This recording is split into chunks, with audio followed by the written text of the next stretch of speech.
With tremendous uncertainty on the horizon, we took the opportunity to sit down with Lindsay Daly at the JF&CS to find out more about SNAP from the Department of Transitional Assistance, aka food stamps. Times are tough. We hope you find this informative and welcoming.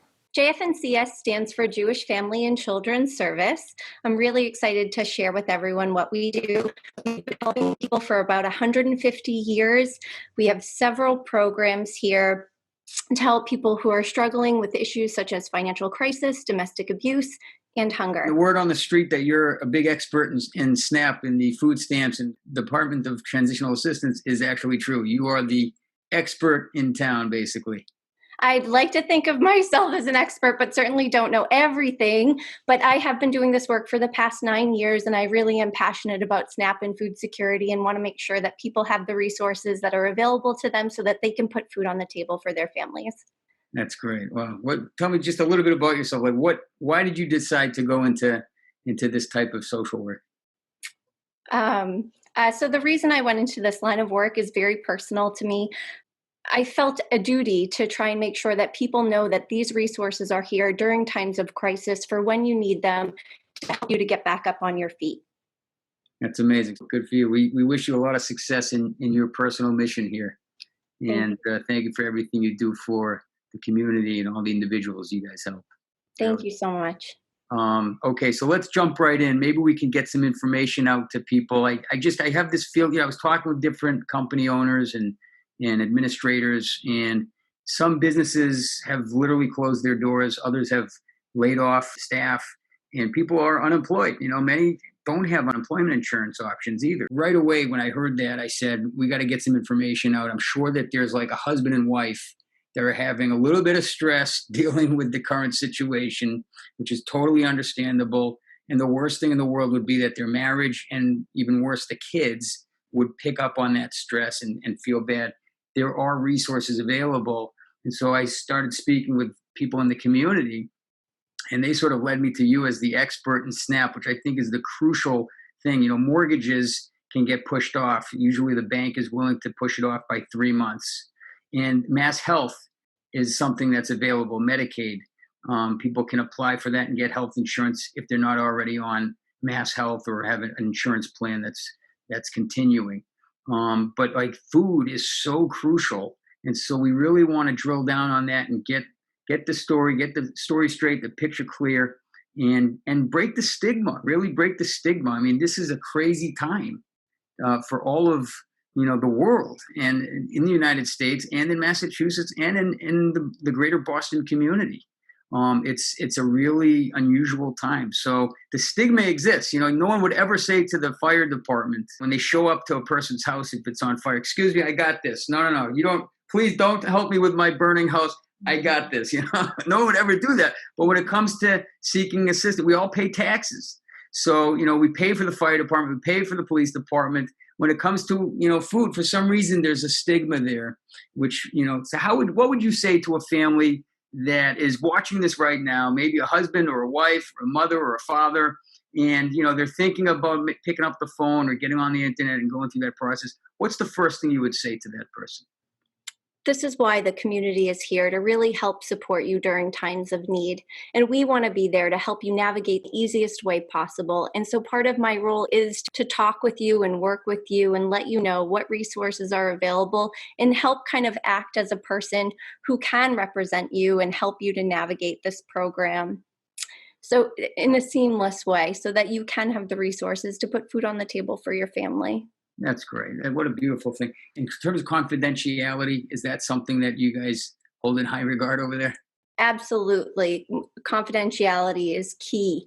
We don't share any information with anyone outside of our program or our agency without someone's permission and consent. So when we're going through the SNAP food stamp application, we have to have someone's permission to help them with the application process, and we wouldn't share anyone's information without their permission. Got it. So normally it's really just connecting them, giving them the information. You're there to give them the information, tell them, what is available to them based on their situation, and then connect them to SNAP, who deals with the intake directly. So you're the advisor, but you don't necessarily get involved in the application unless they ask you for help. Is that right? Unless someone wants our help. Otherwise, we're happy to provide information about how they can navigate the application process on their That's own. right. But most of the people we work with do appreciate a little bit of For help sure. because these systems are very bureaucratic sometimes and Okay. difficult to navigate, especially now where there's many people who are reaching out to try and apply for SNAP food stamps. Our agency has a direct connection with the DTA office, which is the Department of Transitional Assistance that administers the SNAP program here in Massachusetts. And so we can help people to fill out the application. We can do it with someone right over the phone. We can send them our release forms in an email. We just want to make the process as easy as possible for the person applying.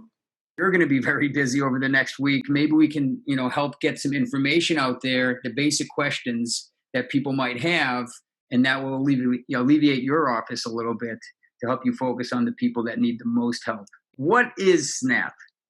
So SNAP stands for the Supplemental Nutrition Assistance Program, and it gives you money to buy food. The money comes on a debit card called an EBT card, which stands for Electronic Benefit Transfer. And the SNAP program is administered by a state agency called DTA, which stands for the Department of Transitional Assistance. Okay, great. So the EBT card is basically a credit card. It looks like a credit card, smells like a credit card. It fits in your pocket like a credit card. People can go to where? Like major food place? Where do they go? The restaurants? Are they going? Where do people use these things? Yes, so the EBT card can be used at any major grocery store. It can be used at places like the butchery. It can be used at Trader Joe's. The stores will have a logo outside the store saying that they accept it, but just about any major grocer will accept EBT. Even some corner stores and convenience stores will also accept it. Oh, interesting, fascinating. So they can pretty much anywhere that they need their staples, they can get it. And the butcheries, they accept it too. There's a long line, but it looks like a credit card, so people just put it right in the machine. No one even notices. Okay, very good. No one even notices. And the way you use it is you're assigned a 4-digit PIN number. You can select the PIN number of your choice. So it's actually more like a debit card, and you would enter your 4-digit PIN number at the checkout. Okay, great. So what is the application like in general? So anyone can apply for SNAP. People can apply either online or by submitting a paper application through the mail. Our SNAP advocates can talk with someone about submitting an application, and we can actually submit the application on your behalf. The application asks for things like who lives in the household and where you live. They want to know everyone's name, date of birth, social security number. It also asks about the household's income and certain expenses like your rent. After the application is submitted, DTA will call you to do a brief interview over the phone. They will review with you the information in the application, and you'll be able to ask them any questions. Okay, great. Who qualifies for SNAP?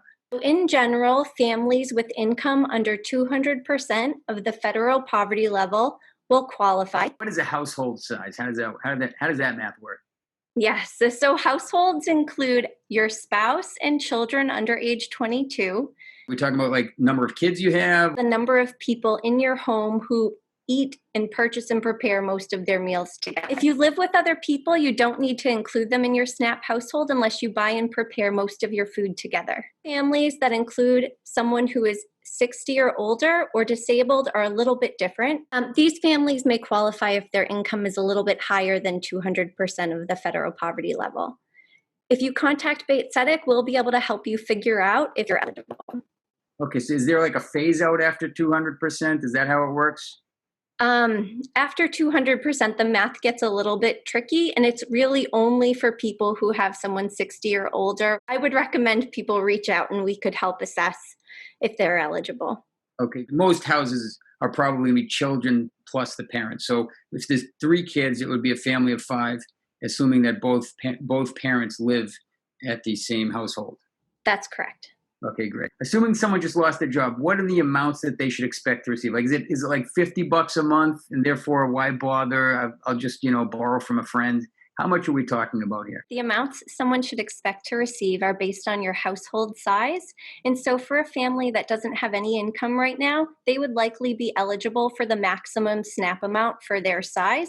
And just to give you a sense, for a household of 8, they would likely qualify for the maximum amount of $1,164 per month. Mechanically, how does it work? They fill out the application, there's probably a phone intake and whatnot. So after the phone interview, DTA will send out the card in the mail. It takes about a week to get it in the mail. And you can check the balance by calling the number on the back of the card. It's like any debit card, basically.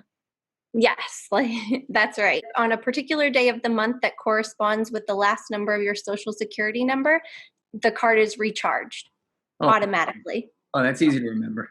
Easy to remember. That's great. So, and then how long are we talking? Like, let's say someone gets a job in like 3 months or 4 months or 2 months or like in May, how does that work? The timeline's a little different depending on your household circumstances, but most households will qualify for 6 months of SNAP.